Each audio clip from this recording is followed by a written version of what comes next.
હા તો હેલો મિત્રો, તમારું સ્વાગત છે અમારા નવા વ્લોગમાં. કેમ છો? મજામાં ને મજામાં 110% મજામાં જશો.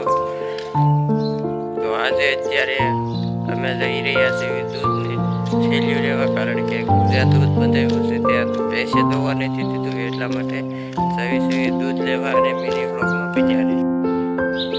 હા તો મિત્રો, આપણે દૂધ લઈ આવ્યા અને હવે જમવાનું તૈયાર થઈ ગયું છે, તો જમી પણ લઈએ અને જમવામાં શું છે એ પણ તમને બતાવી.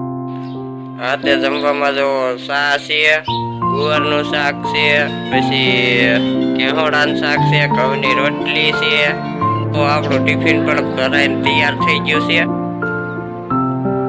હા તો હવે મિત્રો જમી લીધું છે અને પછી ત્યાંથી આપણે ટિફિન લઈને થઈ ગયા છે કામે જવા માટે ચાલતા, અને જ્યાં જઈએ છીએ ત્યાં આગળ એક ચોકડી છે. ગામમાં એક રિક્ષા ન હોવાથી અને ગાડી પણ આજે છે નહીં, એટલા માટે અમે પહોંચી ગયા છીએ નાના માત્રાની ચોકડીએ. તમે જોઈ લો, અહીંયાથી ચોકડી પડે છે અને અહીંયાથી આપણને રિક્ષા પણ મળી જશે, અથવા તો કોઈ મિત્ર ગાડી લઈને આવે એમાં પણ જતા રહીશું. તો કન્ટિન્યુ વ્લોગમાં બના રહેજો, અને જો તમે અમારી ચેનલમાં નવા હોય તો અમારી યુટ્યુબ ચેનલને લાઈક, શેર અને સબસ્ક્રાઈબ કરી દેજો.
મિત્રો, હવે અમે અમારો વ્લોગ અહીંયા પૂરો કરવી છે, અને આ જો આવા નવા વિડીયો જોવા માટે તમે અમારી ચેનલમાં નવા હોય તો અમારી યુટ્યુબ ચેનલને લાઈક, શેર અને સબસ્ક્રાઈબ કરી દેજો, જેથી કરીને